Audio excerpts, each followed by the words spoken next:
পাক বলেন ওয়া ইন তাউদ্দু নি'মাতাল্লাহি লা তুহসুহা। বান্দারে আমার নিয়ামত যদি গণনা করো, গুনতে গুনে গুনে গুনে আমার নিয়ামতকে গুনে শেষ করতে পারবা না। এত অসংখ্য নিয়ামত ছড়িয়ে ছিটিয়ে রেখেছি বিশ্ব জুড়ে, সর্বত্র সব জায়গায় আমার করুণার ছোঁয়া তোমার চোখের সামনে পড়বে।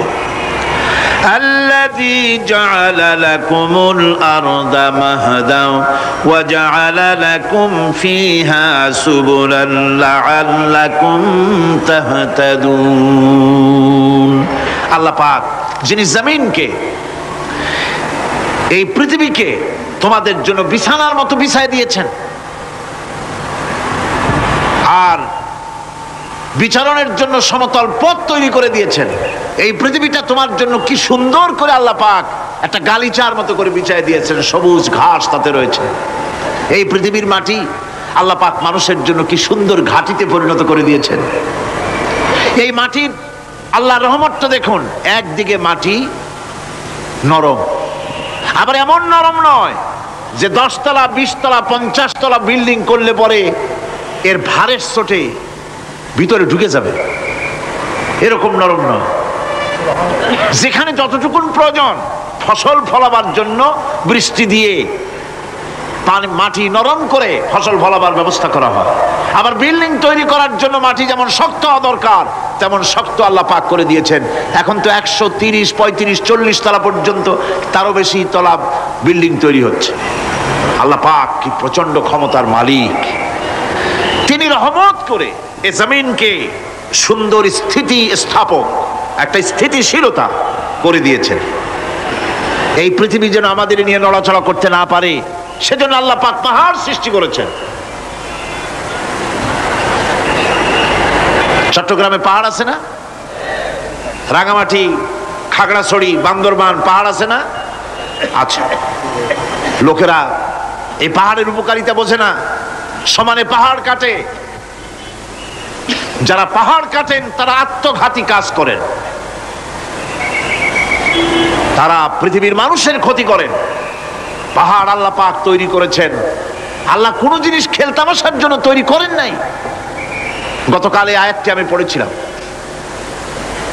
আল্লাযীনা ইয়াযকুরুনাল্লাহা কিয়ামান ওয়া কুউদান ওয়া আলা জুনুবিহিম ওয়া ইয়াতাফাক্কারুনা ফি খালকিস সামাওয়াতি ওয়াল আরদ রব্বানা মা খালাকতা হাযা বাতিলা।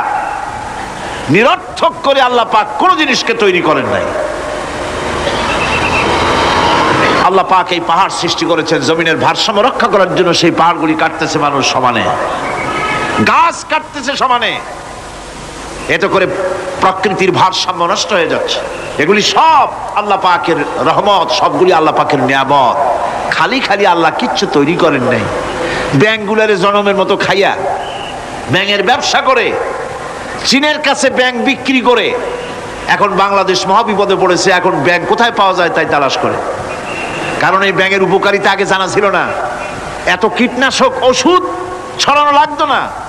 কীটনাশক ওষুধ ছড়িয়ে জমিনের উর্বরা শক্তির 12টা বাজানো হচ্ছে। আল্লাহ পাক আপন কুদরতে আপন রহমতে অসংখ্য ব্যাঙ তৈরি করে দিচ্ছে, যাতে করে অতিরিক্ত পোকামাকড় গুলিয়েরা ধরে ধরে খাইয়া ফেলে। আল্লাহ পাকের এগুলি কিভাবে নষ্ট করা হলো।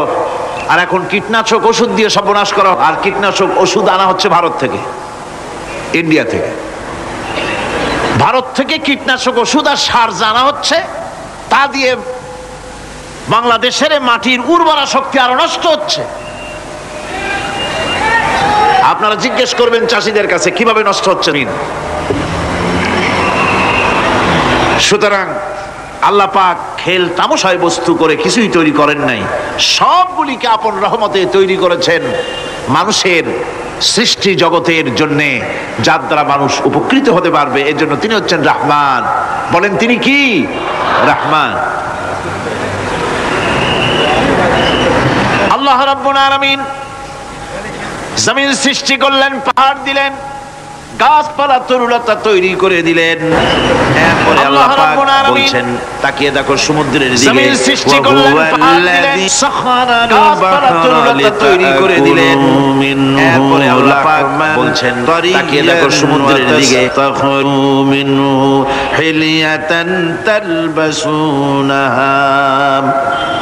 সমুদ্রের দিকে লক্ষ্য করে দেখো। এই সমুদ্রকে তোমাদের অনুগত করে দিয়েছি। এর মধ্যে রয়েছে তাজা মাছ মাংস রয়েছে, এর ভিতরে রয়েছে তোমাদের পরিধানের অলংকার আদির জন্য মূল্যবান সম্পদ রাখা হয়েছে সমুদ্রের মধ্যে। বিজ্ঞানীরা বলেছেন পৃথিবীর উপরিভাগে যা আছে মাটির তলায় তার থেকে অনেক বেশি বেশি মূল্যবান জিনিস আছে। আছে না মাটির তলায় মূল্যবান জিনিস? কি আছে? কি আছে? খনিজ দ্রব্য আছে, সোনা আছে, লোহা আছে, তেল আছে। তেল যে শুধু সৌদি আরবে, কুয়েতে আর কাতারে, বাংলাদেশে তেল নাই এটা ঠিক না। আমাদের দেশে তেল আছে, আল্লাহ তেল আমাদের দেশে দিয়েছেন, তবে অতটা না হলেও কিছুটা তো দিয়েছেন। আমাদের দেশে চা আছে, পাট আছে, আমার দেশেও তেল আছে। মাঝে মধ্যে তেলের কুয়া সিলেটের হরিপুর থেকে, বাখরাবাদ থেকে, ভোলা থেকে, বিভিন্ন জায়গা থেকে তেলের কুয়া বের করে দেখানো হয়। তেল আছে। যারা ক্ষমতাসীন, যারা সরকার, যারা দেশ চালাও, যদি আমারে সেজদা দাও, যদি নামাজি হও, কোরআনের সাথে বিরোধিতা যদি না করো, যদি কোরআন সুন্নাহর শাসন প্রতিষ্ঠা করো, এ ধরনের অসংখ্য তেল বের করে দেব। কিন্তু কিন্তু বারবার উমরা করে, হাতে তসবিহ ধারণ করে, মাথায় পট্টি বেঁধে যদি ইসলামের সাথে নাফরমানি করা হয়, তোমাদের তেল আল্লাহ পাক বের করে ছাড়বে। আল্লাহ পাক বাহানা পছন্দ করেন না। এই জমিনে ফসল আছে, অসংখ্য ফসল আল্লাহ পাক দিয়েছেন, অসংখ্য খনিজ পদার্থ আল্লাহ পাক দান করেছেন। সেই খনিজ পদার্থগুলি আল্লাহ পাক, খনিজ দ্রব্যগুলি আল্লাহ পাক দিবেন মুমিনদের হাতে। কাদের হাতে দিবেন? আল্লাহ পাক বলেছেন ওয়ালাউ আন্না আহলাল কুরা আমানু ওয়াত্তাকাউ লাফাতাহনা আলাইহিম বারাকাতিম মিনাস সামাই ওয়াল আরদ। দেশের লোকেরা, জনপদের লোকেরা যদি আমার উপর ঈমান আনে আর আমাকে ভয় করার নীতি যদি অবলম্বন করে চলে, তাহলে ওই দেশের মানুষের জন্য আকাশ আর জমিনের সব বরকতের দরজা আমি আল্লাহ খুলে দেব। নিয়ামতের অভাব নাই, যথেষ্ট নিয়ামত আল্লাহ পাকের আছে। তাহলে বললাম এই পৃথিবীর উপরিভাগে যত নিয়ামত আছে, পৃথিবীর ভেতরে এর থেকে কম নাই। কত ভিতরে? এই ভিতরে যাওয়ার জন্য একবার একটা চেষ্টা হলো। আমেরিকার ওকলাহামা সিটি, এটি একটি স্টেট। এই স্টেটের পাশে একটা জায়গা বেছে নেওয়া হলো, যে পৃথিবী, তাদের ধারণা ছিল যে মাটি খুঁড়তে খুঁড়তে এর পৃথিবীর অপর পৃষ্ঠে যাওয়ার জন্য একটা আন্ডারগ্রাউন্ড রাস্তা করা যায় নাকি। ছোটবেলায় পড়ছিলাম এক ভূগোলে একটা বইতে, যে কেউ যদি আমাদের দেশ থেকে, এখান থেকে মাটি খোঁড়া আরম্ভ করে, তাহলে মাটি খুঁড়তে খুঁড়তে একদিন না একদিন আমেরিকায় পৌঁছে যাবে। কোনো ভিসা টিসা লাগবে না, VD7, DB7, 97 লাগবে না, এমনি যাইতে পারবে। মানুষেরা চেষ্টা করলো মাটি খোঁড়া। মাটি খুঁড়তে খুঁড়তে পৃথিবীতে এটাই ছিল প্রথম এই দুঃসাহসিক পরিকল্পনা। 6000 ফিট পর্যন্ত মাটি খনন করার পর কোনো কুল কিনারা করতে না পেরে তারা এই দুঃসাহসিক পরিকল্পনা ছেড়ে দিল। কিন্তু গবেষণার শেষ হয়নি। যারা গবেষণা করেছেন তারা গবেষণালব্ধ, তাদের অভিজ্ঞতা তারা লিখেছেন যে পৃথিবীর অন্তত 180 মাইল গভীর পর্যন্ত তাদের একটা আইডিয়া হয়েছে যে পৃথিবীর মাটির নিচে অসংখ্য খনিজ দ্রব্য রয়েছে, অসংখ্য নিয়ামত এই পৃথিবীর মাটির ভিতরে আল্লাহ পাক লুকায় রেখেছেন। ওর তলায় কি আছে বিজ্ঞানীদের মাথায় এখনো ঢোকে নাই। এই পৃথিবীর উপরে যা আছে ভেতরের থেকে আল্লাহ পাক বেশি রেখেছেন। এরপরে সমুদ্রের ভয়াল দৃশ্য দেখলে পরে মানুষের কলিজা ভীত, প্রকম্পিত, সন্ত্রস্ত হয়ে যায়। কথা ঠিক কিনা? যত বড় বাহাদুর হোক, সমুদ্রের ঢেউর মধ্যে যদি পড়ে, বাহাদুরি আর থাকে না। ঠিক কিনা কন? যতই বড়ুক আল্লাহ নাই, কিন্তু সমুদ্রে গেলে আর অসুবিধা হয় না। সমুদ্রের ঢেউয়ের মধ্যে যখন মানুষ পড়ে, আল্লাহ পাক বলেছেন দাল্লা মান তাদউনা ইল্লা ইয়াহু, একমাত্র আল্লাহ ছাড়া সবাইকে ভুলে যায়।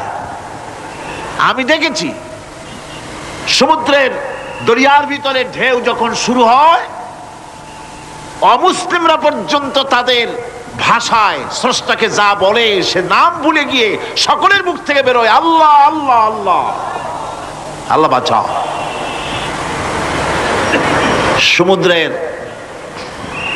সমুদ্র বিরাট রহস্য, একটি বিরাট রহস্য। বারমুদা ট্রায়াঙ্গলের কথা আপনারা শুনেছেন। বারমুদা ট্রায়াঙ্গলটা কি, এটা এখনো বিজ্ঞানের কাছে স্পষ্ট হয়নি। বারমুদা ট্রায়াঙ্গলের যে এরিয়া আছে, প্রশান্ত মহাসাগর এবং আটলান্টিক মহাসাগরের মোহনায়, এইখান থেকে যখন কোনো প্লেন যায় অথবা কোনো জাহাজের রেঞ্জে আসে, প্লেন হারিয়ে যায়, জাহাজ হারিয়ে যায়, কোথায় যায় কেউ হদিস করতে পারে না। এই সমুদ্র মহাসমুদ্রের ভিতরে আল্লাহ রাব্বুল আলামিন অসংখ্য রহস্য রেখে দিয়েছেন, যা আজও বিজ্ঞানীরা উদ্ঘাটন করতে পারেনি। এই মহাসমুদ্রের ভিতরে রয়েছে ম্যাগনেটিক পাহাড় পানির তলায়, যদি রাডারে ধরা না পড়ে জাহাজে, তাহলে এর রেঞ্জের ভিতরে আসলে এমন আকর্ষণে টেনে নেবে, পাহাড়ের সাথে লেগে টক করে লেগে জাহাজ চানাচুর হয়ে যাবে।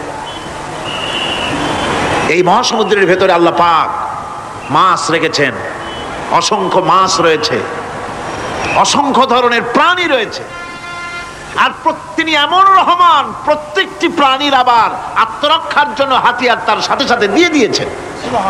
এক প্রকারের মাছ আমি নিজে দেখেছি সি ওয়ার্ল্ডে গিয়ে, এক প্রকারের মাছ আছে, সে যদি আক্রান্ত হয় তাহলে তার পেছনের দরজা থেকে এক প্রকারের লাভা, এক প্রকারের আটা জাতীয় জিনিস ছেড়ে দেয়, ওইটা পানি তড়িৎ গতিতে, আর পানি আশেপাশে পানিগুলি ইলেকট্রিফাইড হয়ে যায়।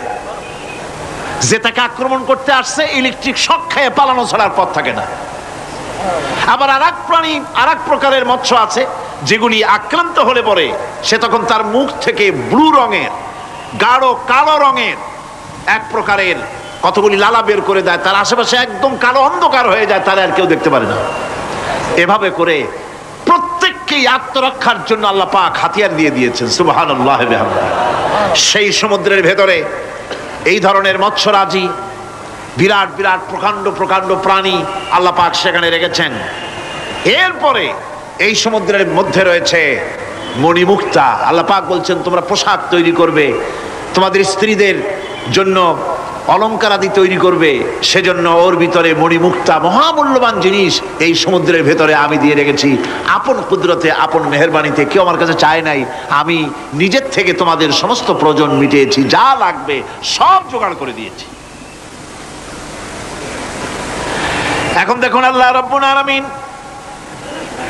তার রহমতের নমুনা প্রাণী জগতের দিকে লক্ষ্য করে দেখেন। আল্লাহ রাব্বুল আলামিন সমস্ত প্রাণী জগৎ, দুনিয়ায় মানুষ বাদে যত প্রাণী আছে সমস্ত প্রাণীর দিকে তাকান। মানুষের কথা তো গতকাল বলেছি।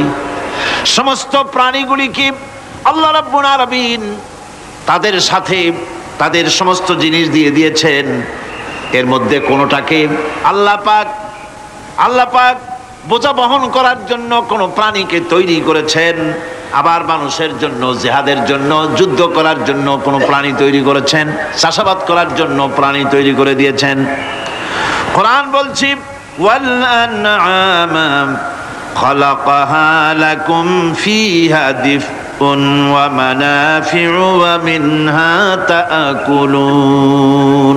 তিনি বিভিন্ন ধরনের জীব পয়দা করেছেন, যার থেকে তোমাদের শীতের পোশাক এবং অন্যান্য কল্যাণকর কাজ যেন তোমরা করতে পারো, সেজন্য পশুর গায়ে যে পশম দেওয়া হয়েছে, এতে পশুরও কাজ হয়।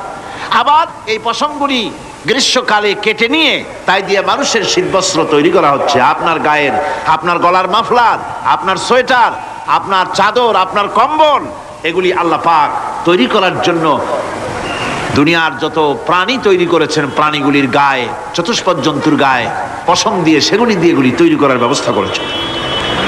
আবার আল্লাহ রাব্বুল আলামিন বলেন ওয়ালাকুম ফিহা জামালুন হিনা তুরিহুনা ওয়া হিনা তাসরাহুন, যখন সেগুলি মাঠে সকালবেলায় চড়তে নামে, আবার বিকেল বেলায় যখন পালবদ্ধ হয়ে বিকেল বেলায় যখন ঘরে ফেরে, তখন দেখার এক সৌন্দর্য এমন হয় যা সত্যি উপভোগ্য। লক্ষ্য করে দেখবেন, এগুলি শহরে কম দেখা যায়, গ্রাম্য অঞ্চলে মাঝে মধ্যে যাবেন, সব দিকেই আল্লাহ পাক এভাবে ছড়িয়ে রেখেছেন। এভাবে করে ওয়াতাহমিলু আসকালাকুম ইলা বালাদিন লাম তাকুনু বালিগিহিম ইল্লা বিশাক্কিল আনফুস। আল্লাহ পাক বলেন, এভাবে করে আমি জন্তু জীব তৈরি করেছি যারা তোমাদের বোঝাগুলি এক শহর থেকে আর এক শহরে, এক গ্রাম থেকে আর এক গ্রামে বোঝাগুলি বহন করে নিয়ে যায়। এভাবে আমি যদি চতুষ্পদ জন্তু তৈরি না করতাম, তোমরা নিজেরা ঘাড়ে করে পিঠে করে এ বোঝাগুলি বহন করা বড়ই কষ্টসাধ্য হয়ে যেত। উটের পিঠে করে, গাধার পিঠে করে, গরুর গাড়ি বানায়া, হাতির পিঠে করে, কত বিরাট বিরাট বোঝা, টনকে টন বোঝা এভাবে পশু দিয়ে টেনে নেওয়া হয়। আল্লাহ পাক বলছেন এগুলি আমার রহমত। এরপরে এই পশুর ভিতরে হালাল গোশত তৈরি করে তোমার খাবারের ব্যবস্থা করেছি। ওয়া ইন্না লাকুম ফিল আনআমি লাইবরা নুসকিকুম মিম্মা ফি বুতুনিহি মিন বাইনি ফারসিন ওয়া দামিন লাবানান খালিসান সাইগাল লিশশারিবিন। তোমাদের চতুষ্পদ জন্তুর মধ্যে দেখবে বুদ্ধিমান দূরদৃষ্টি সম্পর্ক লোক যারা, তাদের জন্য আমি এর মধ্যে নিদর্শন রেখেছি। তোমাদের দুগ্ধবতী গাভীগুলি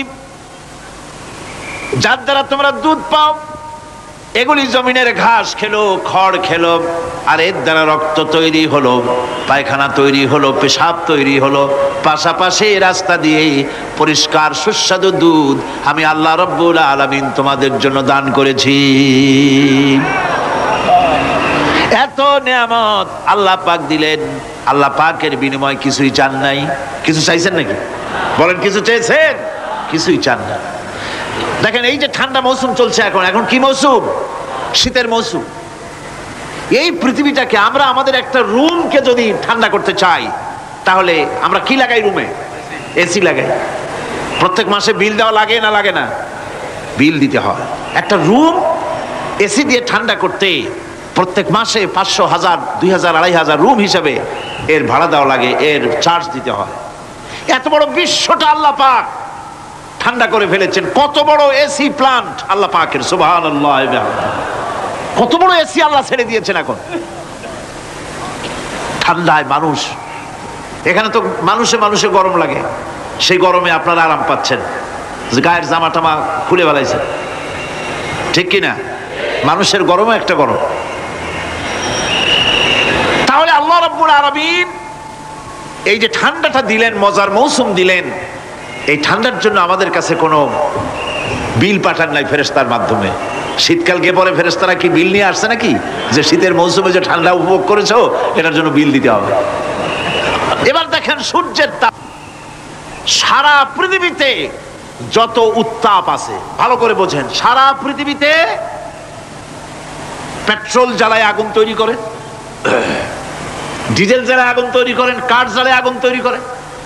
পৃথিবীর মানুষের হাতে আগুন জ্বালাবার, উত্তাপ সৃষ্টি করার যত রকমের টেকনোলজি আছে, সব যদি একত্রিত করা হয়, সূর্য প্রতি সেকেন্ডে যে তাপ বিকিরণ করে পৃথিবীর জন্য, সারা পৃথিবীর সমস্ত মানুষ এক জায়গায় হইয়া কিয়ামত পর্যন্ত প্রচেষ্টা করিও ওই 1 সেকেন্ডের তাপ তৈরি করতে পারবে?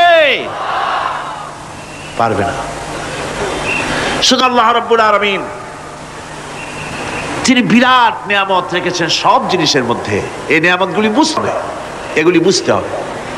এই জন্য আল্লাহ রাব্বুল আলামিনের নবী বলেছেন, আল্লাহর সৃষ্টি জগতের উপরে, তার সৃষ্টি নৈপুণ্যতার উপরে কেউ যদি গবেষণা করে, চিন্তা করে 1 ঘন্টা, আল্লাহ পাক তার আমলনামায় 60 বছরের নফল ইবাদতের সব লিখে দিবেন। কি সোজা কথা। চিন্তা করতে হবে, গবেষণা করতে হবে, আল্লাহ পাক কি নিয়ামত দিয়েছেন। ওয়ামা বিকুম মিন নি'মাতিন ফামিনাল্লাহ। যত নিয়ামত আমরা পেয়েছি সব কার কাছ থেকে? জোরে সোরে চিল্লায় কোন কার কাছ থেকে? সমস্ত নিয়ামত এসেছে আল্লাহ পাকের কাছ থেকে। আল্লাহ রাব্বুল আলামিন বলেন তিনি হচ্ছেন রহমান। ওয়াল্লাহু জাআলা লাকুম মিন বুয়ুতিকুম সাকানান ওয়া জাআলা লাকুম মিন জুলুদিল আনআমি বুয়ুতা। আল্লাহ পাক বলছেন তোমাদের জন্য তোমাদের ঘর সমূহকে আল্লাহ পাক স্থিতি লাভের, স্বস্তি শান্তি লাভ করার জন্য আল্লাহ পাক একটা স্থান করে দিয়েছেন, জায়গা করে দিয়েছেন। আমরা যে ঘর বানাই, এই ঘর বানাবার পেছনে আল্লাহ পাকের কত বড় নিয়ামত। ঘর একটা বানাতে হলে খুঁটি লাগবে। খুঁটি কোত্থেকে আসছে বলেন? কোত্থেকে? গাছের থেকে খুঁটি পেয়েছেন। কিসের থেকে পেয়েছেন? গাছ কা। শুধু খুঁটিতে ঘর হবে না, এরপরে খুঁটি হয়ে গেল, চাল লাগবে। চাল দেবেন কি দিয়ে? খড় দিয়া দেন, টিন দিয়া দেন, টালি দিয়া দেন, যা দিয়া দিবেন সেটা হচ্ছে কার? জোরে কর। শুধু খুঁটি আর চাল হলে হবে না, বেড়া লাগবে, দরজা লাগবে, জানালা লাগবে, যা কিছু দরকার। আল্লাহ বলেন তোমার এই শান্তির ঘরটার পেছনে আমার নিয়ামত, আমার রহমত কাজ করেছে।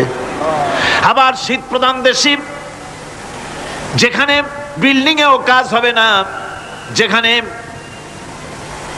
ঘর বানাতে হলে কাঠ খড়ির ঘর দিয়েও কাজ হবে না, এত প্রচন্ড শীত, সেইখানে আল্লাহ পাক পশুর চামড়া দিয়ে ঘর বানাবার জন্য মানুষের মাথায় আল্লাহ পাক বুদ্ধি দান করে দিয়েছেন।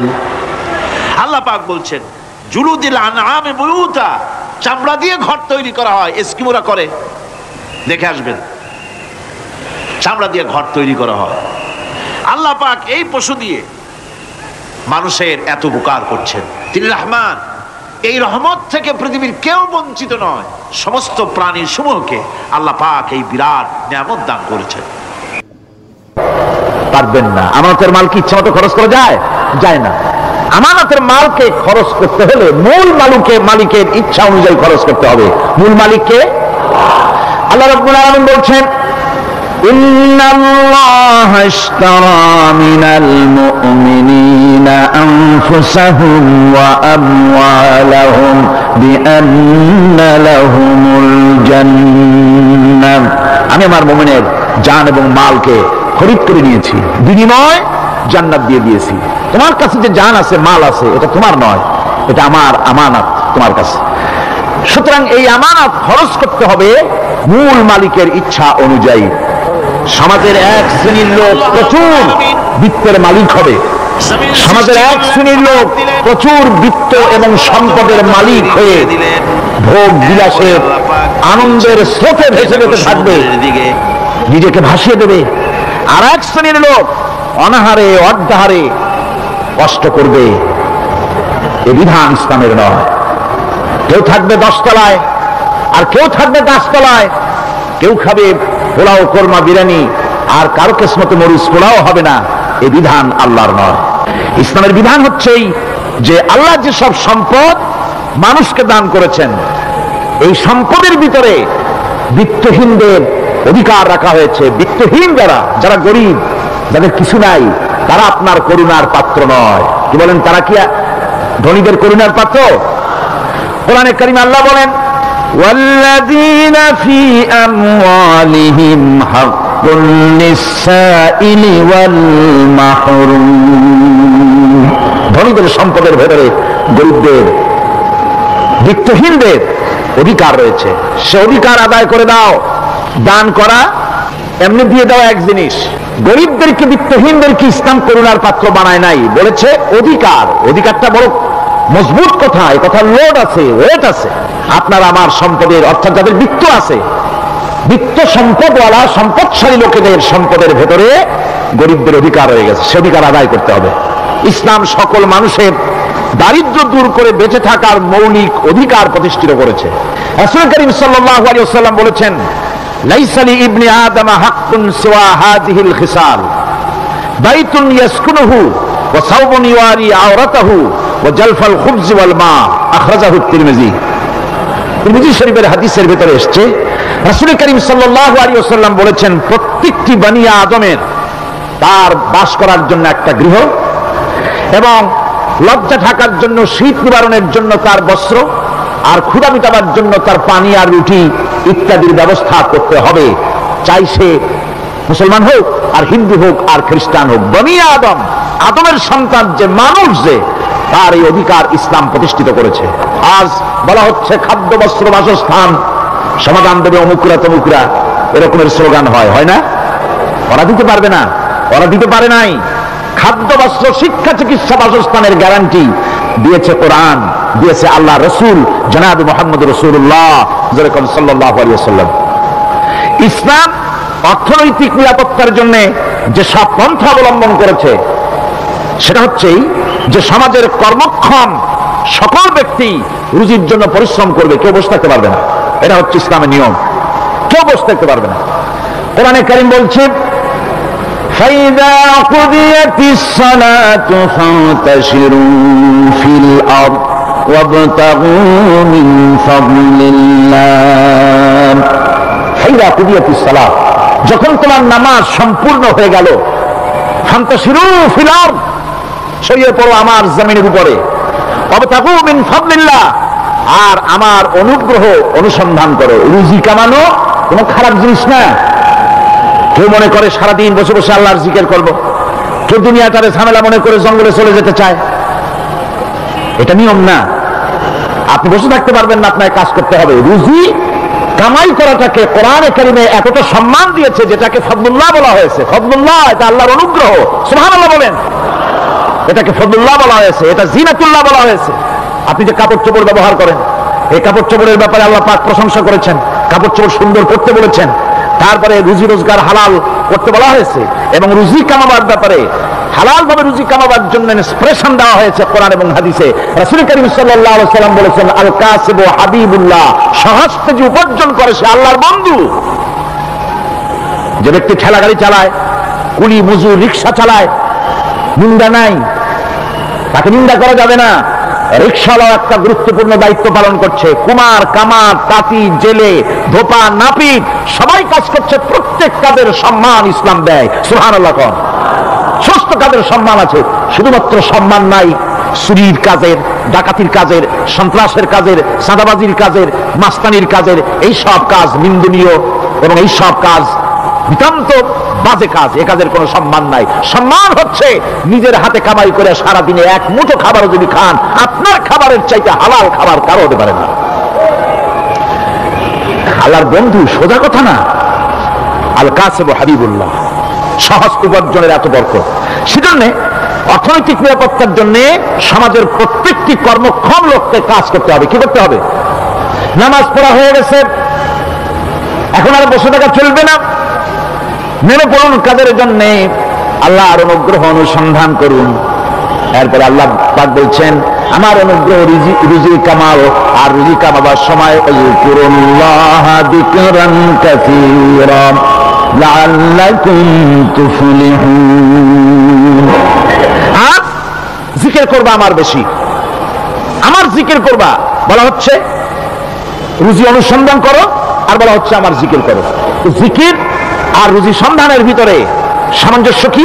সামঞ্জস্যটা হচ্ছে এই যে আপনি যখন যকুরুল্লাহ কাসীরান, আপনাকে বেশি করে জিকির করতে হবে।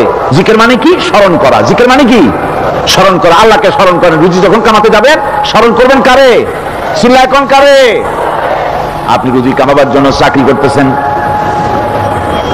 অফিসে বসে যদি আল্লাহ রাব্বুল আলামিন আপনার স্মরণে থাকে, তাহলে ঘুষ খাওয়া আপনার জন্য সম্ভব হবে না। কথা ঠিক কিনা?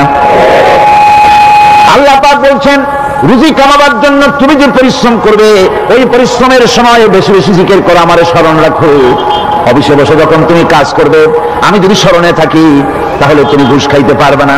তুমি জমিন চাষ করবে, জমিন চাষ করার সময় আমি যদি তোমার স্মরণে থাকি, জমিনের আইল ঠেলা তোমার পক্ষে সম্ভব হবে না। যত রকমের রুজি রোজগারের পথ আছে, আমাকে স্মরণ করো, খারাপ পথ থেকে বাঁচো, হালাল ভাবে রুজি কামাও। হালাল রুজির ভিতরে আল্লাহ রাব্বুল আলামিন বরকত দিয়ে দিবেন। আর কাজ করার জন্য বলা হয়েছে। রাসূল করিম সাল্লাল্লাহু আলাইহি ওয়াসাল্লাম বলেছেন, ইযা সাল্লাইতুমুল ফাজরা ফালা তানুমু আন তালবি আরযাকিকুম। ফজরের নামাজ পড়া হয়ে গেছে, ঘুমায়ো না। আমাদের একটা আম অভ্যাস হয়ে গেছে ফজরের নামাজ পড়ে ঘুমানো। হাদিস শরীফে বলা হচ্ছে ফজরের নামাজ পড়া হয়ে গেছে, ঘুমায়ো না, রুজি তালাশ করো, রিজিক তালাশ করো, নিজের সাহায্য করো, অন্যকে সাহায্য করো, নিজের সংসারের জন্য কাজ করো, অন্যের জন্যও করো। হালাল ভাবে রুজি কামাই করে বউকে একটা ব্লাউজ কিনে দিয়েছেন, একটা শাড়ি কিনে দিয়েছেন, বাচ্চাকে ক্লাসের বই কিনে দিয়েছেন, বাজার থেকে মাছ তরিতরকারি কিনে। অক্ষম ব্যক্তিদেরকে সহযোগিতা করবে, যারা নাকি উপার্জন করতে পারে না, ওই জাতীয় লোকদেরকে তারা সহযোগিতা করবে। ওয়ায়াকফুলু গানিয়ুহুম ফাকিরাহুম, সেই সমাজের যারা নাকি সামর্থ্যবান তারা রোজগার করবে এবং গরিবদেরকে সহযোগিতা করবে। আল্লাহর নবী বলেছেন সে ব্যক্তি মুমিন নয়, সে ব্যক্তি মুমিন নয়, সেই ব্যক্তি মুমিন নয়। সাহাবায়ে কিরাম হতচকিত হয়ে উঠলেন, প্রশ্ন করলেন নবীজি কোন ব্যক্তি মুমিন নয়? আল্লাহর নবী বলেন যেই ব্যক্তি পেট পুরে আরাম করে ঘুমায় গেল এ কথা জানার পর যে তার প্রতিবেশী না খেয়ে শুয়ে আছে, ক্ষুধার যন্ত্রণায় কাতরাচ্ছে, এ কথা জানার পরে যেই মুসলমান ব্যক্তি আরাম করে পেট ভরে খেয়ে ঘুমায় সে কখনো মুমিনের দাবি করতে পারে না, মুমিন হতে পারে না। কত বড় কথা! ইসলাম মানুষকে তাগিদ করেছে তার প্রতিবেশীর উপরে লক্ষ্য রাখার জন্য, তার প্রতিবেশীকে লক্ষ্য রাখার জন্য, গরিব মানুষের প্রতি লক্ষ্য রাখার জন্য। রাসূল করিম সাল্লাল্লাহু আলাইহি ওয়াসাল্লাম বলছেন আইয়ু রাজুলিন মাতা দিয়ান বাইনা আগনিয়ায়ে ফাকাদ বারিয়াত মিনহুম জিম্মাতুল্লাহি ওয়া রাসূলুহু। আল্লাহর নবী বলেন কোন ধনী ব্যক্তিদের মাঝে কোন গরিব প্রতিবেশী যদি না খেয়ে মারা যায় তাহলে ওই এলাকার বিত্তশালী লোকদের সাথে আল্লাহর সমস্ত সম্পর্ক, রাসূলের সব সম্পর্ক ছিন্ন হয়ে যায়। কে বলতে পেরেছে এত বড় কথা? মানুষের অর্থনৈতিক নিরাপত্তার জন্য কত বড় কথা বলেছে ইসলাম, বলেছে বিশ্বনবী জনাবে মুহাম্মদ রাসূলুল্লাহ সাল্লাল্লাহু আলাইহি ওয়াসাল্লাম। আল্লাহ রাব্বুল আলামিন বলেন ধনীদের হাতেই যেন সম্পদগুলি পুঞ্জীভূত হয়ে না যায়, কাইলা ইয়াকুনা দুলাতাম বাইনাল আগনিয়াই মিনকুম, তোমাদের ধনীদের হাতে যেন সম্পদগুলি, সমাজের সম্পদগুলি যেন পুঞ্জীভূত না হয়, সেগুলি বরং ছড়িয়ে আস্তে করে যেন সমস্ত গরিব যেন সাধারণের কাছে যেতে পারে সে ব্যবস্থা করতে হবে। যাকাত প্রদানের মাধ্যমে ধনীদের কাছ থেকে নিয়ে গরিবদেরকে দিয়ে দিতে হবে। আর বুখারী শরীফের সারা ফাথুল বারীতে হাফেজ ইবনে হাজার আসকালানী রাহিমাহুল্লাহ তিনি বলেছেন যাকাত যদি ধনীরা না দেয়, যদি কেউ দিতে বাধা দেয়, ফামানিমতানা উখিযাত বিহি কাহরান, যদি যাকাত না দেয় জবরদস্তি করে যাকাত আদায় করে নিবে গভর্নমেন্ট, যাকাত দিতেই হবে। মুনকিরিনে যাকাত যারা যাকাত দিতে অস্বীকার করেছিল, হযরতে সিদ্দিক আকবর, হযরত আবু বকর সিদ্দিক রাদিয়াল্লাহু তাআলা আনহু, তিনি তাদের সম্পর্কে বলেছিলেন ওয়াল্লাহি লাউ কাতিলান্না মান ফাররাকা বাইনাস সালাতি ওয়াজ যাকাত, অবশ্যই আমি ওই সম্প্রদায়ের লোকের বিরুদ্ধে যুদ্ধ ঘোষণা করব যারা নামাজ আর যাকাতের মধ্যে পার্থক্য সূচিত করবে, যারা নামাজ তো পড়বে কিন্তু যাকাত দিবে না সরকারের কাছে, যাকাত আদায় করবে না, তাদের বিরুদ্ধে যুদ্ধ ঘোষণা করব। ইসলামী সরকার যদি প্রতিষ্ঠিত হয় তাহলে এই যাকাত আদায় করা হবে। যাকাত কেউ নিয়ে বসে থাকতে পারবে না, যাকাত আদায় করা হবে। আমাদের দেশে নিয়ম মাফিক যদি যাকাত আদায় করা হতো, এই দেশ যদি ইসলামী গভর্নমেন্ট হতো, আল্লাহ যেন দয়া করে দেন, কন্যা আমিন। আল্লাহ পাক যদি দয়া করে দেশটার ইসলামী রাষ্ট্র বানায় দেন তাহলে যাকাত তো আদায় করে নেওয়া হবে, যাকাত দিতে আপনি বাধ্য, গরিব মানুষ থাকবে না। এখনো বাংলাদেশের নিয়ম মাফিক যদি যাকাত আদায় করা হয়, নিয়ম মাফিক মানে সোনার যাকাত, রূপার যাকাত, নগদ ক্যাশের যাকাত, ফসলের ওষুধ সঠিকভাবে যদি আদায় করা হয় তো একেবারে কম করে হলেও 1000 কোটি টাকা যাকাতের টাকা কালেকশন হতে পারে। এটা কি কম কথা? 1000 কোটি টাকা, এই টাকা আদায় করা হচ্ছে না। এই টাকা আদায় না করার কারণে যে শূন্যতার সৃষ্টি হচ্ছে, এই ভ্যাকুয়ামকে পূর্ণ করার জন্য এগিয়ে এসেছে 7 সমুদ্র 13 নদীর উপর থেকে এনজিওরা এসে আমাদের দেশে, সব এনজিও খারাপ, আমি তা বলি না। বহু এনজিও আছে যারা এদেশের উন্নয়নের, আর্থসামাজিক উন্নয়নের জন্য তারা প্রচেষ্টা করছে, রাস্তাঘাট, স্কুল, কলেজ, চিকিৎসা ইত্যাদির দিকে কাজ করছে। যতগুলি এনজিও আমাদের দেশে আছে তার ভিতরে 52টা এনজিও গোনা বাছা যারা ইসলামের প্রকাশ্য দুশমন, আর এর শীর্ষস্থানে আছে ব্রাক। এই এনজিও গুলি তারা আমাদের দেশে এসে সুদি কারবার শুরু করেছে, পরিপূর্ণভাবে সুদের কারবার। ব্যাংকের থেকে যদি আপনি লোন নেন তাহলে 15 or 17% ইন্টারেস্ট দিতে হবে, আর ওদের কাছ থেকে যে সুদ, যে টাকা নেওয়া হয় সেই টাকায় গ্রামীণ ব্যাংক থেকে শুরু করে ব্রাক বলেন, কারিতাস বলেন, অক্সফাম বলেন, এডাপ বলেন, যেগুলি আছে এগুলি সুদ নেয় 30 থেকে 34% পর্যন্ত। গোটা জাতিকে গ্রাম পর্যায়ে তারা সুদের নিবিড় চাষ করতেছে, ঘরে ঘরে সুদ পৌঁছে দিয়েছে, মুসলমান নারীদেরকে বেহুরমতি করেছে, ইসলামের ঐতিহ্য ধ্বংস করতেছে, নারীদেরকে বিপর্দা করতেছে, আমার দেশের ফ্যামিলি স্ট্রাকচারকে এনজিওরা ধ্বংস করে দিচ্ছে।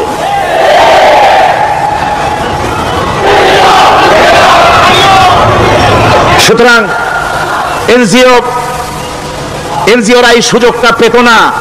যদি জাকাত কালেকশন করা হতো আর জাকাত দিয়ে, জাকাত যে সব জায়গায় খরচ করতে হয় সেই খরচ করার জায়গাগুলিতে সঠিকভাবে যদি ব্যয় করা হতো এই অবস্থা হতো না। বাংলাদেশের সম্পদের অভাব নাই। যারা বলে বাংলাদেশ গরিব, আমি তাদের সাথে একমত নই। আক্ষরিক অর্থে বাংলাদেশ গরিব নয়, বাংলাদেশের সম্পদ আছে। বাংলাদেশের যে জিনিসটার অভাব সেটা হচ্ছে ইনসাফ ভিত্তিক বন্টনের অভাব। এখানে কেউ তো 1000 বিঘা জমির মালিক, বিঘা বোঝেন না কি করেন আপনারা? কানি। কেউ তো 1000 কানির মালিক, আর কারো তো রান্নাঘর উঠাবার জায়গা নাই। কথাটা ঠিক কিনা? কেউ তো শত শত কোটি টাকা, কত কোটি টাকা যে আছে তা হিসাব করে মাসখানেক লাগবে, গুনিয়া খুলিতে পারবে না। আর কারো তো একটা ট্যাবলেট কেনার পয়সা নাই। সুতরাং আমার দেশে যেভাবে গরিব বলা হয় আক্ষরিক অর্থ এইভাবে আমার দেশ গরিব নয়। আমাদের দেশে সম্পদ আছে, বহুত জমি অনাবাদি ফেলে রাখা হয়েছে। রাসূল করিম সাল্লাল্লাহু আলাইহি ওয়াসাল্লাম বলেছেন, সেই ব্যক্তির জমিন রাখার অধিকার নাই যে ব্যক্তি তা চাষের আওতায় না আনে। আছে না বহুত জমি পড়ে? আবাদযোগ্য জমি আমাদের দেশে আছে যা, তার 2,40,00,000 একর। আমাদের ভূমি সম্পদ রয়েছে। বনজ সম্পদ যা আছে সেটা হচ্ছে 32,53,860 একর জুড়ে বিরাট বনজ সম্পদ আমাদের আছে। ভূমি সম্পদ আছে, বনজ সম্পদ আছে। আমাদের রয়েছে পানি সম্পদ, প্রায় 250 নদী, 3,600 বর্গ মাইল জুড়ে নদীগুলো প্রবাহিত আছে। আমাদের পানি সম্পদ আছে। আমাদের গ্যাস সম্পদ আছে, যে গ্যাস অন্তত 100 বছর চলতে পারে। প্রত্যেক বাড়িতে বাড়িতে গ্যাসের সংযোগ দিলেও 100 বছরে ফুরাবে না। আলহামদুলিল্লাহ করতে ইচ্ছা করে না? আলহামদুলিল্লাহ। আমাদের গ্যাস সম্পদ রয়েছে, আমাদের মৎস্য সম্পদ আছে, পশু সম্পদ আছে, কৃষি সম্পদ আছে, আরো রয়েছে বিপুল জনশক্তি। জনশক্তিকে আজ সবচাইতে বার্ডেন মনে করা হয়। জনশক্তিকে বলা হয় বাংলাদেশের সবচাইতে বড় সমস্যা, জনশক্তি সমস্যা। এটা হচ্ছে যে সরকার আসে তারই ভূতে পায়, যে যায় লঙ্কা সে আর মানুষ হালে ফেরে না, মানুষগুলি তার জন্য জ্বালা। অথচ এই মানব শক্তি হচ্ছে শ্রেষ্ঠ শক্তি। ইউনিভার্সিটি জন্মের মতো না বাড়াইয়া, এখন তো ইউনিভার্সিটি দাবি করতেছে সকলে, গ্রামে গঞ্জে থানায় রান্নাঘরে সব জায়গায় আমাদের ইউনিভার্সিটি দল। আর ইউনিভার্সিটির ফজিলত কি তা তো আমরা দেখতেইছি। এর থেকে বেশি করে পলিটেকনিক ইনস্টিটিউট, ভোকেশনাল ইনস্টিটিউট ইত্যাদি যদি বানানো হতো, ভিক্ষার হাতকে কর্মীর হাতে যদি পরিণত করা যেত, মানুষগুলিকে যদি কর্মক্ষম করা যেত, তাদেরকে যদি মডার্ন টেকনোলজি যদি শিক্ষা দেওয়া যেত, তাহলে এই মানব শক্তি রপ্তানি করে বা পৃথিবীর বিভিন্ন দেশ থেকে মূল্যবান বৈদেশিক মুদ্রা অর্জন করা যায়। সেটা না করে মানুষ হইছে জ্বালা, জনমের মতো এদেরকে মারো। এটা হচ্ছে ট্রেনের 3rd ক্লাস প্যাসেঞ্জার্স মেন্টালিটি। সেটা কিরকম? সেটা হচ্ছে ট্রেনে যখন মানুষ চলে তৃতীয় শ্রেণীতে, একবার উঠে বসলে সে অন্যের জন্য জায়গা ছাড়ে না। জায়গা খালি আছে, আরেকজন এসে বললে ভাই আমার একটু বসতে দাও, কয় না ভাই এখানে লোক আছে, আসলে কিন্তু লোক নাই। আপনি যদি বলেন যে সেই লোক আসলে আমি জায়গা ছেড়ে দেবো, ততক্ষণ তো বসি, আপনি বসলেন, এরপরে আপনি তো বুঝছেন যে লোকটা ফাঁকি দিচ্ছে, ওই চিন্তা আপনার মধ্যেও ঢুকবে, আরেকজন আসবে বসার জায়গা আছে, আপনি বলবেন না এখানে জায়গা নাই। ট্রেনের থার্ড ক্লাস প্যাসেঞ্জারদের যে মানসিকতা, বর্তমান মুসলিম দেশগুলির সরকার প্রধানেরা ঠিক ট্রেনের থার্ড ক্লাস প্যাসেঞ্জারদের চাইতেও থার্ড ক্লাস। মানব শক্তিকে কাজে লাগাবার চিন্তা না করে উল্টা চিন্তা তারা করছেন। এত সম্পদ থাকা সত্ত্বেও বাংলাদেশ আজ যে অভাব সৃষ্টি হয়েছে তা কৃত্রিম, এবং তা সৃষ্টি হয়েছে এটা এর একমাত্র দায়ী এর জন্য রাজনৈতিক ষড়যন্ত্র। রাজনৈতিক ষড়যন্ত্রের কারণেই এই অভাব সৃষ্টি হয়েছে।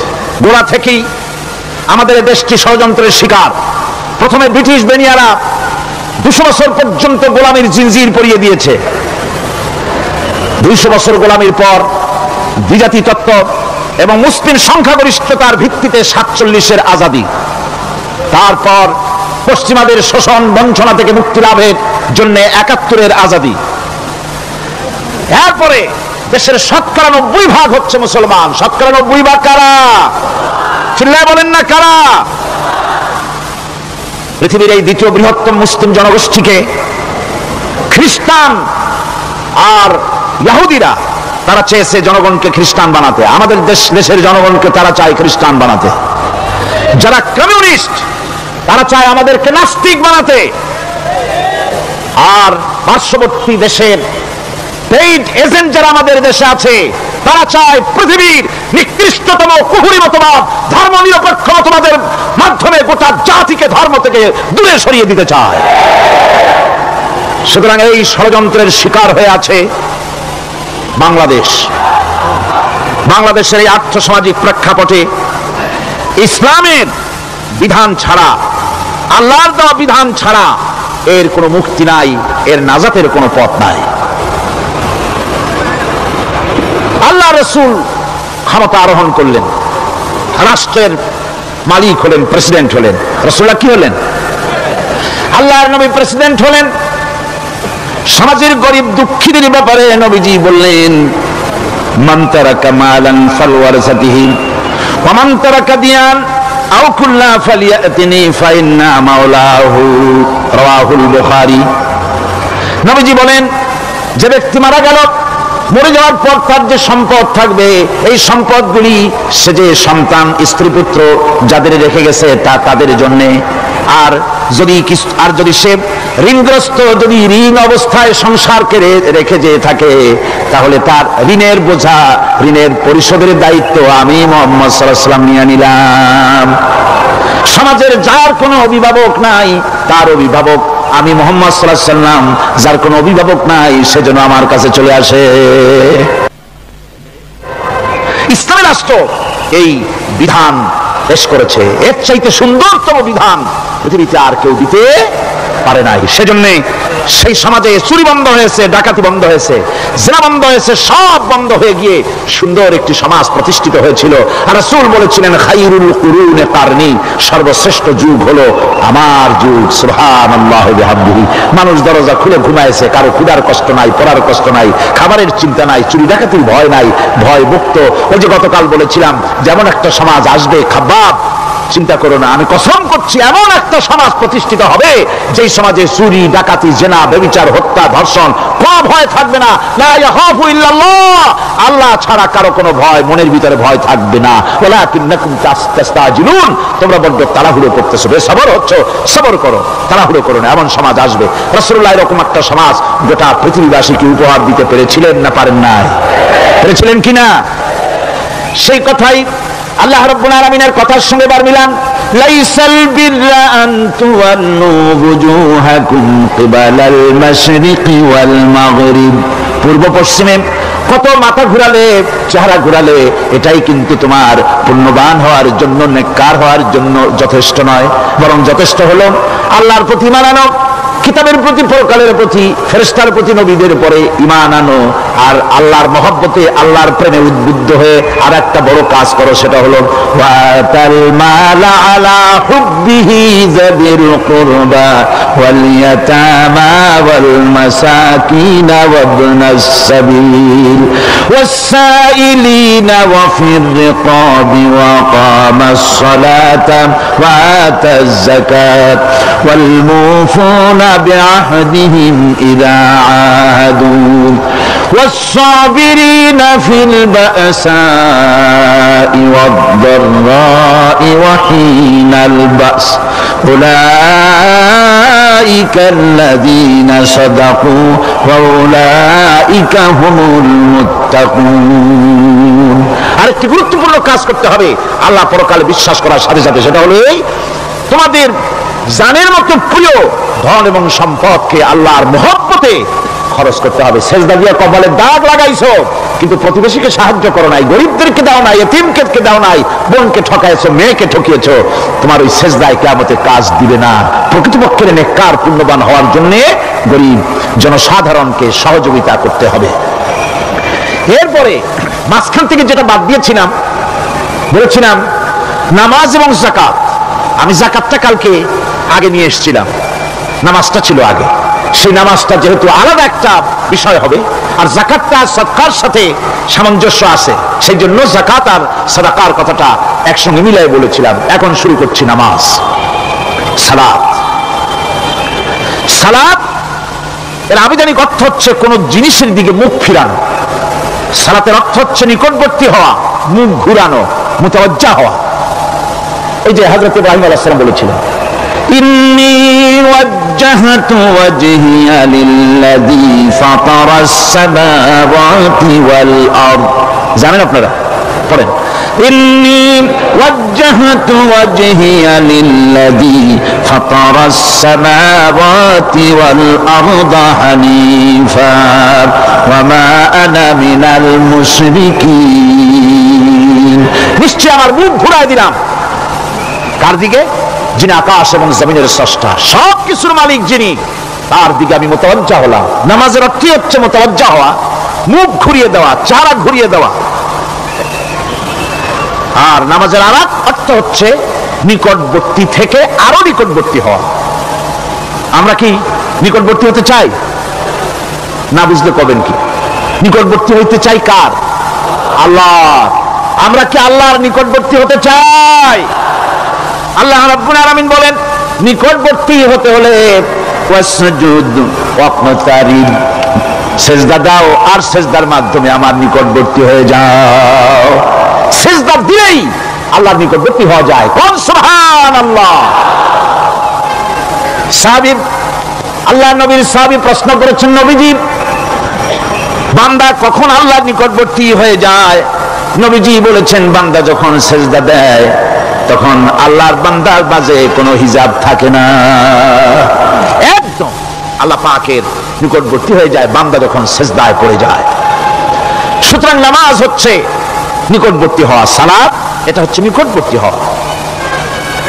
নামাজ ফরজ হওয়ার কারণ হচ্ছে এই যে মানুষ আল্লাহর বান্দা বা গোলাম হিসেবে সৃষ্টি হয়েছে, তাই একমুখী হয়ে রবের বন্দিগি করা এটা হচ্ছে তার স্বাভাবিক একটা প্রকৃতি।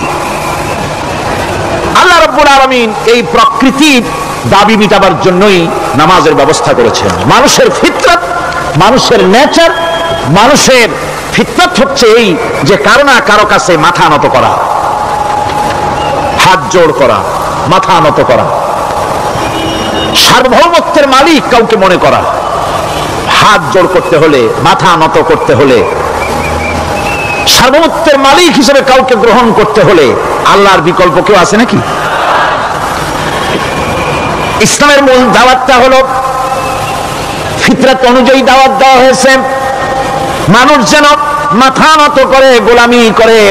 এজন্য আল্লাহ রাব্বুল আলামিন বলেছেন যে আমি মানুষ এবং জিনকে সৃষ্টি করেছি, তার কারণটাই হলো মা খালাকতুল জিন্না ওয়াল ইনসা ইল্লা লিয়াবুদুন। মানুষ আর জিন জাতিকে সৃষ্টি করা হয়েছে ইবাদতের জন্য, গোলামির জন্য। ইবাদত আর গোলামি এটাই করতে হবে, গোলামি করতে হবে, দাসত্ব করতে হবে। আর এই দাসত্ব আল্লাহর আনুগত্যই গোলামির দাওয়াত দিয়েছেন দুনিয়ার সব নবীরা। কোন নবী বলেন নাই যে আমার গোলামি করো। কে বলেছেন? বলেন জোরে, কে বলেছেন? আল্লাহ পাক বলেন ওয়ালাকাদ বা'আসনা ফি কুল্লি উম্মাতির রাসূলা আন ইবুদুল্লাহ ওয়াজতানিবুত তাগুত। প্রত্যেক জাতির জন্য আমি রাসূল প্রেরণ করেছি। তারা মানুষকে দাওয়াত দিয়েছেন এই কথা বলে যে এক আল্লাহর গোলামি করো, তিনি ছাড়া কোনো ইলাহ নাই, আইনদাতা নাই, বিধানদাতা নাই, তার গোলামি, তার সামনে মাথা নত করে দাও। আর প্রত্যেক নবীর যুগেই নামাজ রোজা শরীয়তের মধ্যে ছিল।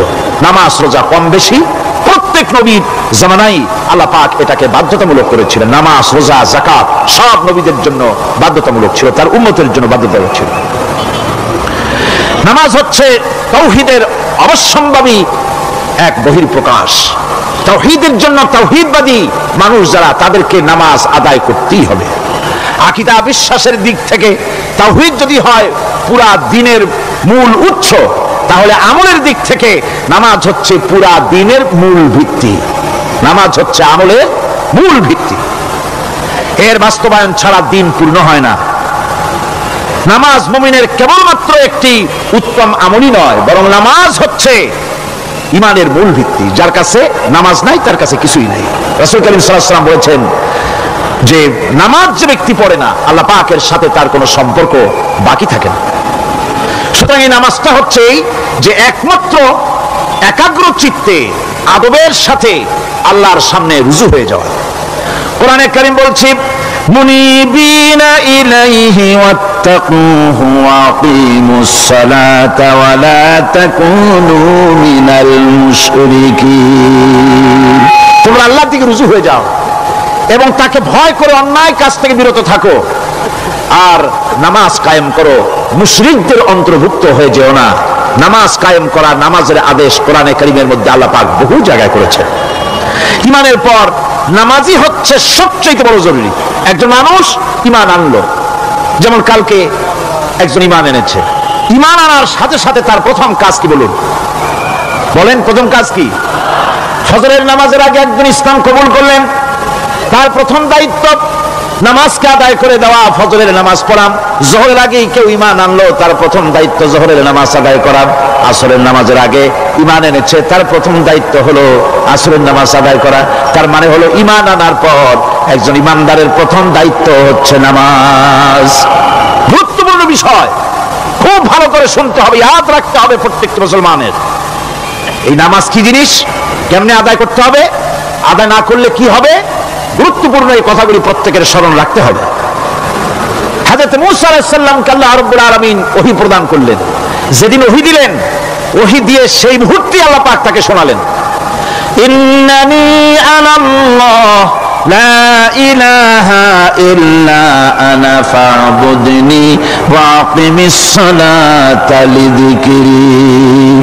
নিশ্চয় আমি আল্লাহ, আমি ছাড়া কোনো ইলাহ নাই, আমার গোলামি করো, আমার দাসত্ব করো, আর আমার শরণার্থে নামাজ কায়েম করো। নামাজ নামাজ নামাজ কায়েম করতে হবে, এটাই হচ্ছে মানে সবচেয়ে বড় দাবি। অন্যত্র আল্লাহ পাক বলছেন কুল ইন্না হুদাল্লাহি হুয়াল হুদা ওয়া উমিরনা লিনুসলিমা লিরাব্বিল আলামিন। নবী বলুন, প্রকৃতপক্ষে আল্লাহর হেদায়েত হচ্ছে সঠিক হেদায়েত। সত্যিকারের হেদায়েত কার হেদায়েত? আল্লাহ পাকের হেদায়েত। এবং তার পক্ষ থেকে নির্দেশ করা হয়েছে যে সারা জাহানের মালিকের সামনে মাথা নত করে দাও। মাথা নত করবেন কার কাছে? আল্লাহ পাকের কাছে।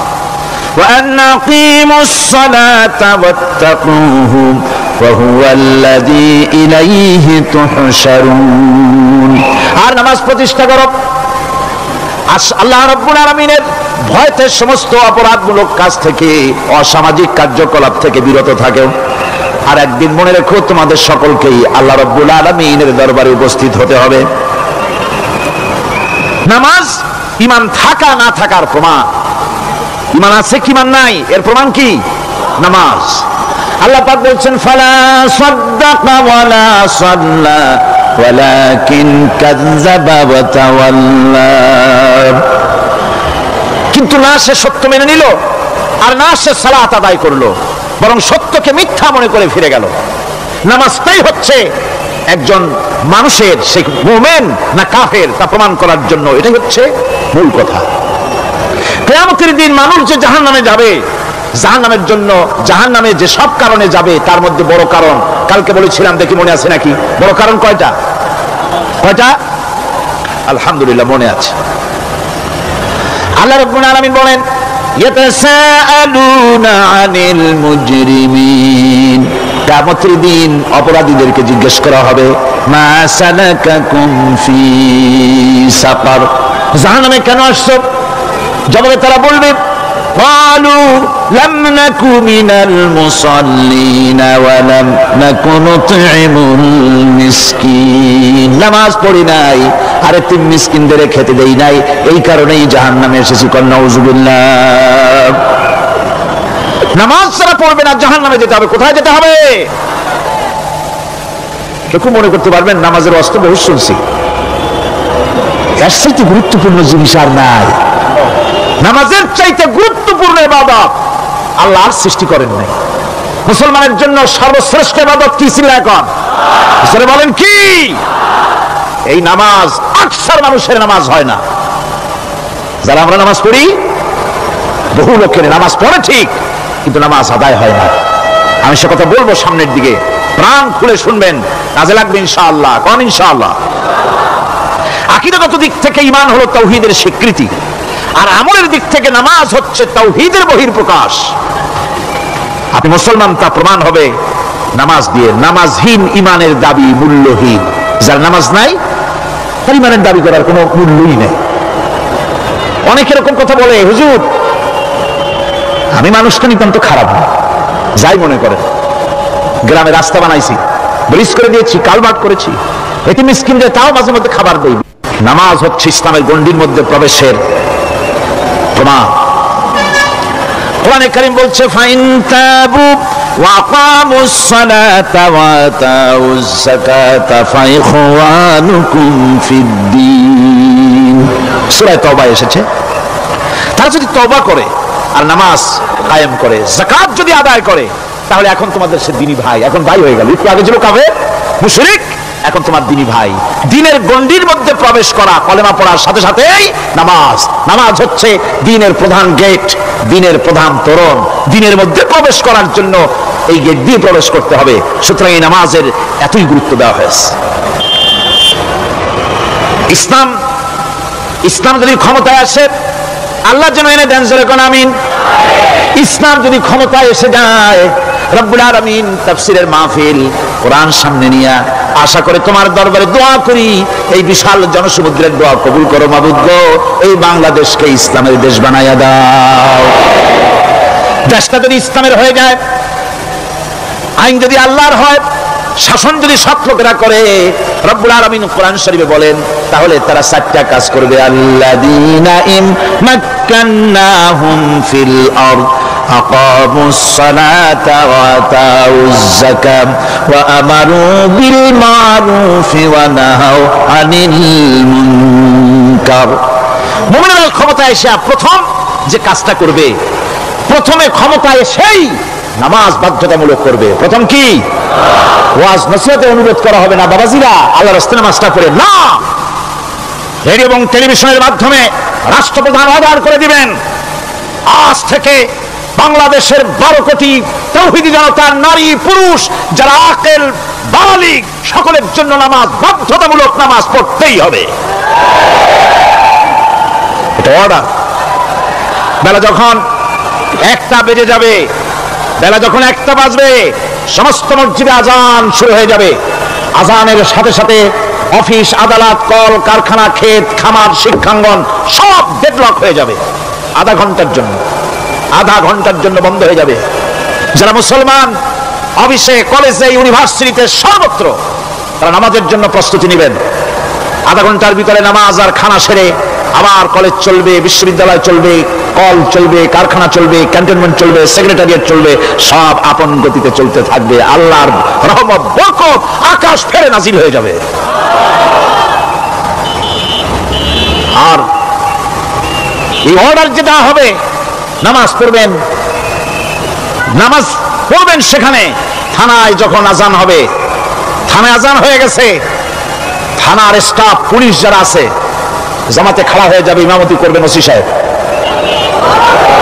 এসপির অফিসে এসপি সাহেব ইমামতি করবেন, ডিসি সাহেব তার অফিসে ইমামতি করবেন, মন্ত্রী সেক্রেটারিয়েট ইমামতি করবেন, প্রেসিডেন্ট বঙ্গভবনে ইমামতি করবেন, বিশ্ববিদ্যালয়ের ভাইস চ্যান্সেলরের ইমামতিতে সে জায়গার মুসলমান ছাত্র ছাত্রী, শিক্ষক শিক্ষার্থী এক জামাতে নামাজ আদায় করবে। এই যদি হয় চিত্র দেশের, অপরাধ থাকবে?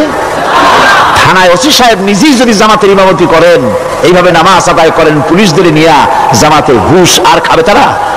এসপি সাহেবের অফিসে, ডিসি সাহেবের অফিসে মন্ত্রীরা যদি ভাবে নামাজ কায়েম করে, তাহলে কি অন্যায় অপরাধ কিছু থাকবে সমাজে? থাকবে না। সুতরাং নামাজ বাধ্যতামূলক করে দেওয়া হবে। নামাজ বাধ্যতামূলক, সকলকে নামাজ পড়তে হবে। নামমাত্র মুসলিম জাতির রাষ্ট্র ক্ষমতা গ্রহণ করাই হলো ইসলামী শাসন ব্যবস্থা নয়। ইসলাম ক্ষমতায় গিয়া অমুসলিমদের উপরে শাসন জারি করবে আর অন্যান্য সরকারের মতো আমোদ ফুর্তি করে আর রাস্তাঘাট বানায় টানা এসিতে শুয়ে থাকবে, তা না। রাস্তা হবে, ঘাট হবে, কলেজ হবে, সব হবে, কিন্তু যারা মুসলমান তাদেরকে নামাজ পড়তে হবে। গোটা জনগণকে শাসক আর শাসিত উভয় গোলাম হবে আল্লাহ।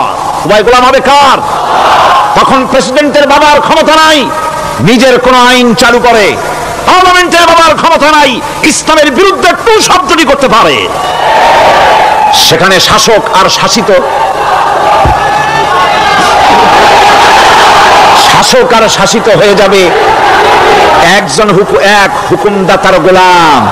সে হুকুমদাতাকে ইনিল হুকুমু ইল্লা লিল্লাহ আলা লাহুল খালকু ওয়াল আমর। প্রেসিডেন্ট থেকে শুরু করে শাসক আর শাসিত সব আইন মানবে ওই আল্লাহ রাব্বুল আলামিনের, যিনি এই তামাম জাহান সৃষ্টি করেছেন। সৃষ্টি যার আইন চলবে সেই আল্লাহ রাব্বুল আলামিনের, এবং তার আইনের সার্বিক অনুসরণ করে চলতে হবে সকলকে। এক কথায় ইসলামী সরকারের সমস্ত ক্ষমতা ব্যয় হবে নামাজ কায়েম করা আর যাকাত আদায় করার ব্যাপারে। নামাজ যদি কায়েম হয়ে যায়, যাকাত যদি আদায় করা হয়, দুঃখ, দারিদ্র, কষ্ট কিছুই থাকবে না, বেকার সমস্যা থাকবে না। সমস্ত বেকারদেরকে চাকরি না পাওয়া পর্যন্ত বেকার ভাতা দেওয়া হবে। বুড়ো মানুষেরা যখন বুড়ো হয়ে যায়, ছেলের কাছে আদর নাই, বউর কাছে কদর নাই, আর ছেলে বউ বদদোয়া করতে থাকে, বুড়েরা মরে না কেন? আছে না আমাদের সমাজ? ইসলামী সরকার এলে পরে এই বৃদ্ধ মানুষদের ব্যবস্থা করা হবে। তাদের প্রতি এই ধরনের অসদাচরণ কেউ করতে সাহস পাবে না। সুতরাং নামাজ প্রতিষ্ঠা এবং যাকাত আদায় হলেই সমাজের অন্যায় অবিচার যা আছে তার বাড়ানাই বিলুপ্ত হয়ে যাবে। কর আলহামদুলিল্লাহ। তখন চাকরিতে প্রমোশন হবে নামাজের ভিত্তিতে। এখন প্রমোশন হয় কে কত ঘুষ খাইতে পারে, কে কত সরকারের দালালি করে বিবেকের বিরুদ্ধে বিরোধী দলকে বেশি করে পেটাতে পারে, এর উপরে ভিত্তি করে প্রমোশন হয়। ইসলামী সরকার যখন আসবে, ইসলামী সরকার যখন প্রতিষ্ঠিত হয়ে যাবে, তখন চাকরির প্রমোশন নির্ভর করবে তার সুন্দর চরিত্র আর নামাজের পাবন্দির উপরে ভিত্তি করে। সমাজে দুঃখ দুর্দশা থাকবে, যেরকম থাকবে থাকবে। আমার ভাইরা, নামাজ হচ্ছে আল্লাহ রাব্বুল আলামিনের সাহায্য লাভের একমাত্র মাধ্যম। আল্লাহর কাছে যদি সাহায্য পেতে চাই তাহলে নামাজ লাগবে। লাগবে কি কোন? ولقد أخذ الله ميثاق بني إسرائيل وبعثنا منهم 12 نقيا وقال الله إني معكم لئن أقمتم الصلاة। আল্লাহ পাক বলেন, বনী ইসরাঈলদের নিকট আমি ওয়াদা নিয়েছিলাম, তোমরা যদি মানুষদেরকে অসামাজিক কার্যকলাপ থেকে যদি তোমরা ফিরাইতে পারো, মানুষদেরকে অসামাজিক কার্যকলাপ থেকে তোমরা ফিরাবে। 12টা গোত্রের জন্য 12 জন নকিব নির্দিষ্ট করে দেওয়া হলো, তাদের দায়িত্ব দেওয়া হলো। মানুষদেরকে, সমাজের লোকদেরকে অন্যায় কাজ থেকে তারা ফিরাবে, ভালো ভালো কাজ করার জন্য তাদেরকে আদেশ করবে, অসামাজিক অধর্মীয় কাজ থেকে বাঁচাবার চেষ্টা করবে। এইটা যদি তোমরা করো তাহলে আমি তোমাদের সাথে আছি। শর্ত হলো একটা, তোমাদেরকে নামাজ কায়েম করতে হবে। নামাজ যদি কায়েম করো আমার মদদ তোমাদের জন্য অবধারিত হবে। নামাজ প্রতিষ্ঠা করলেই আল্লাহর সাহায্য লাভ করা যায় জীবনের সকল ক্ষেত্রে। নামাজ হচ্ছে অপকর্মের প্রতিবন্ধক। নামাজ পড়লে অন্যায় কাজ থেকে বাঁচার পথ। অন্যায় থেকে বাঁচায় কিসে? নামাজ। আল্লাহ রাব্বুল আলামিন বলেন, উতলু মা উহিয়া ইলাইকা মিনাল কিতাবি ওয়াকিমিস সালাত ইন্নাস সালাতা তানহা আনিল ফাহশাই ওয়াল মুনকার। হে নবী, এই কিতাব তেলাওয়াত করো, যা তোমার প্রতি অবতীর্ণ করা হয়েছে, এই কিতাব তেলাওয়াত করো আর নামাজকে প্রতিষ্ঠা করো। নিঃসন্দেহে নামাজ মানুষকে পাপাচার থেকে বাঁচায়া দেয়। অশ্লীলতা, পাপাচার থেকে মানুষকে বাঁচায় কে? জোরে চিল্লায় কোন কে? নামাজ। নামাজ মানুষকে অন্যায় কাজ থেকে বাঁচায় দেয়। নামাজ যে মানুষকে অন্যায় কাজ থেকে বাঁচায়, কেমনে বাঁচায়? আমরা যে নামাজ পড়ি, এই নামাজে তো আমাদেরকে অন্যায় কাজ থেকে বাঁচাইতে পারে না। নামাজি বহুত মানুষ আছে অন্যায় করে, করে কিনা? কর না, করে না? করে। নামাজি অথচ অন্যায় করে। আর আল্লাহ বলছেন নামাজিকে, নামাজ তাকে অশ্লীলতা থেকে ফিরায়। তাহলে কথা কাটটা ঠিক? আল্লাহটা জোরে বলেন, কাটটা ঠিক? অবশ্যই আমার আল্লাহর কথা হক। আমি ভুল করতেছি, আমি যেন কোথাও ভুল করতেছি, সামথিং ইজ রং, কোথাও যেন আমরা ভুল করে বসতেছি, সেই ভুলটা কি আমরা আবিষ্কার করতে চেষ্টা করবো ইনশাআল্লাহ। প্রথম যে কথাটা সেটা হচ্ছে যে আমরা যা নামাজে পড়ি আমরা তা বুঝি না। কথা ঠিক কিনা? আমি যদি এখন প্রশ্ন করি সামি আল্লাহু লিমান হামিদা অর্থ কি, কম ফার্স্ট ডিভিশনে কয়েকটা লেটার নিয়ে ফেল করবেন, এরকম লোক আছেন না নাই? সুবহান রাব্বিয়াল আলা অর্থ কি জানি না, সুবহান রাব্বিয়াল আযীমের অর্থ কি জানি না, দোয়ার কুনুত অর্থ কি জানি না, তাশাহুদ অর্থ কি জানি না, সূরা ফাতিহার অর্থ কি জানি না। এমন কি উযুর মধ্যে কয়টা ফরজ তাও অনেকের জানা নাই। কথা কি বেশি বললাম না ঠিক বলছি? একজনে জিজ্ঞেস করলো, মিয়া উযুতে কয় ফরজ? হুজুর কি মনে করেন যে বুঝি জানি না? এটা তো সাধারণ ব্যাপার, বলেন না কয় ফরজ? উযুতে তো 17 ফরজ। কি কি? হাত ধোয়া, পাও ধোয়া, মুখ ধোয়া, নাক ধোয়া, চোখ ধোয়া, জিহ্বা ধোয়া, মাথা ধোয়া, বলতে বলতে গুণে দেখা গেল প্রায় 19টার মতো বলছে। বলা হলো, মিয়া বললেন আপনি উযুতে ফরজ 17টা, কইলেন আপনি 19টা। কয় হুজুর জানি আরো, বলি না আপনাদের ভয় তো। হুজুর জানে না, নামাজ জানে না, তাকে এই নামাজ কেমনে ফিরাবে অন্যায় কাজ থেকে? কথা বুঝতে পেরেছেন? নামাজে কি পড়ি? নামাজে দাঁড়ায় গেলাম, আল্লাহু আকবার অর্থ কি? চিল্লায় কর না আল্লাহু আকবার। এরকম না, মুসলমানের মতো গলা ছেড়ে দিয়ে চিৎকার দিয়ে বলেন আল্লাহু আকবার। আল্লাহু আকবার, আল্লাহ সর্বশ্রেষ্ঠ, তার চাইতে বড় আর কেউ নাই। এই কথা দিনরাত 24 ঘন্টার ভিতরে শত শতবার বলি, একবার দুইবার না, শত শতবার বলি আল্লাহ সর্বশ্রেষ্ঠ। এই কথা বলার পরেও মনের মধ্যে অন্য কেউ বড় হয়, আল্লাহর বড়ত্ব যেভাবে মুখ দিয়া বলি ওইভাবে কার্যত পালন করি না। নামাজে আল্লাহু আকবার বললাম, এরপরে সানা পড়লাম, তারপরে সূরা ফাতিহা পড়লাম। সূরা ফাতিহার ভিতরে যে সমস্ত কথাগুলি বললাম সেই কথাগুলি বুঝি না, কি বলেছি তাও জানি না। এরপরে সুবহান রাব্বিয়াল আলা বলেছি, সুবহান রাব্বিয়াল আযীম বলেছি, সামি আল্লাহু লিমান হামিদা বলেছি, অর্থ কি জানি না। আল্লাহ তা শুনতে পান, যে ব্যক্তি আল্লাহর প্রশংসা করেন তিনি তা শুনতে পান। নামাজের মধ্যে আইডিয়া দেওয়া হচ্ছে, তুমি যে আল্লাহর জন্য নামাজ পড়তেছো, প্রশংসা করতেছো, এটা এমন নয় যে আল্লাহ পাক দেখছেন না বা শুনতেছেন না। তুমি যা বলতেছো, প্রশংসা করতেছো, আল্লাহ পাক তা শুনতে পাচ্ছেন। সামি আল্লাহু লিমান হামিদা, সুবহান রাব্বিয়াল আলা, আমি মহান সর্বশ্রেষ্ঠ আল্লাহ রাব্বুল আলামিনের পবিত্রতা ঘোষণা করছি, আমি তার প্রশংসা করছি। সূরা ফাতিহার কি আমরা বলি আপনারা ব্যাখ্যা দেখে বুঝে নিয়েন, সেগুলি আমি এখানে বলে বাকি কথা সব শেষ করতে পারবো না। এরপরে আমরা নামাজের মধ্যে দোয়া কুনুত পড়ি। সেই দোয়া কুনুতে যে কি ওয়াদাটা করি, অন্তত আমার তো মনে হয় সাধারণ মানুষের মধ্যে 99.9 লোকেরা জানে না দোয়া কুনুতে কি পড়ে, অর্থ বোঝে না। দোয়া কুনুতের মধ্যে বলা হচ্ছে আল্লাহুম্মা ইন্না নাস্তাঈনুকা, আয় আল্লাহ আমি তোমার কাছে সাহায্য চাই। কার কাছে সাহায্য চাই? আল্লাহর কাছে সাহায্য চাই। নামাজের ভিতরে বলতেছেন, এই কথা যদি অর্থ আপনি জানতেন যে তোমার কাছে সকল ব্যাপারে সাহায্য চাই তোমার কাছে, এই কথার যদি মনে প্রাণে বুঝতেন, তাহলে দুনিয়ায় কোনো মাজারে গিয়া মরা জিন্দা মানুষের কাছে গিয়া নিজের ছেলে মেয়ে চাইতেন না, চাকরির উন্নতি চেতেন না। আপনি নামাজের ভিতরে বলতেছেন আপনার কাছে, আয় আল্লাহ আপনার কাছে সর্বপ্রকারের সাহায্য আপনার কাছে চাই। নামাজের ভিতরে কিসের মধ্যে বলতেছেন? বিশ্বাস যদি করতেন, যদি বুঝতেন, তাহলে যত বড় পীর আসুক দেশ থেকে আর বিদেশ থেকে, সন্তান চাওয়ার জন্য পাগল হয়ে পায়ের উপরে পড়ে থাকতেন না, আল্লাহর কাছেই চাইতেন। কার কাছে চাইতেন? এরপরে বলতেছেন আস্তাগফিরুকা, তোমার কাছে ক্ষমা চাই, গুনাহ করেছি, অনেক গুনাহ করেছি, তোমার কাছে ক্ষমা চাই, কারণ সাহায্য করতে পারো তুমি, গুনাহ মাফ করতে পারো তুমি। গুনাহ মাফ করার ক্ষমতা কি আছে পৃথিবীর কারো?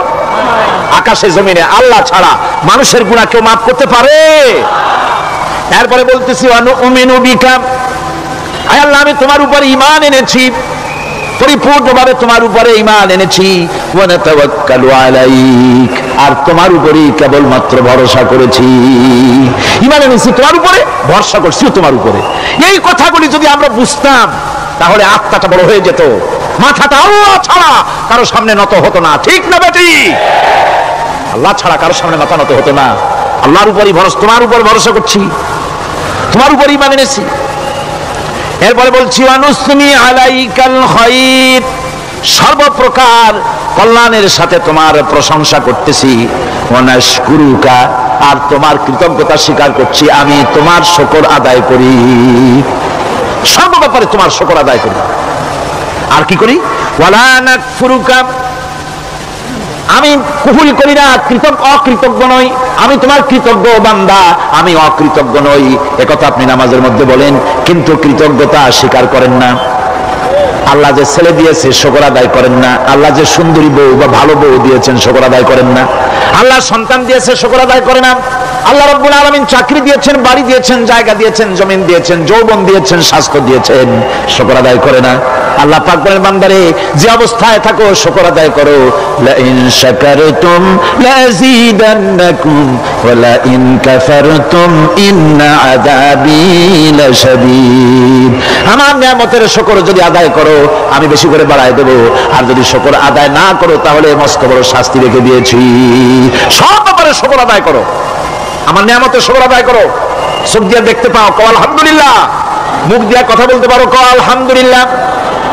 যা খাওয়া মজা লাগে বলো আলহামদুলিল্লাহ। কাজ করতে পারো বলো আলহামদুলিল্লাহ। সব ব্যাপারে আল্লাহর শুকর আদায় করতে হবে। শুকরিয়া আদায় করলে রব্বুল আলামিন তারে আরো বাড়ায় দিবেন। এই কথাই বলতেছি, আল্লাহ শুকর করি, আর তোমার সাথে আমি কুফরি করি না, কৃতজ্ঞ আমি নই। ওয়া নাখলাউ ওয়া নাতরুকু মান ইয়াফজুরুকা, আর আমি ওয়াদা করতেছি এই কথা, তোমার সাথে যারা প্রকাশ্য দুশমনী করে, যারা প্রকাশ্য গুনার মধ্যে লিপ্ত আছে আর তোমার সাথে দুশমনী করে, ওদের সাথে আমার সমস্ত সম্পর্ককে ছিন্ন করে দিলাম। দেখছেন নামাজে কি কইলেন আপনি? আপনি নামাজে কত বড় কথা বললেন। ওয়া নাতরুকু মান ইয়াফজুরুকা, আয় আল্লাহ আমি ওয়াদা করছি তোমার সাথে যারা দুশমনী করে, যারা প্রকাশ্য গুনাহ করে, তাদেরকে আমি পরিত্যাগ করছি, তাদের সাথে আমার কোনো সম্পর্ক নাই। এই কথা বলার পরে আপনার সম্পর্ক কার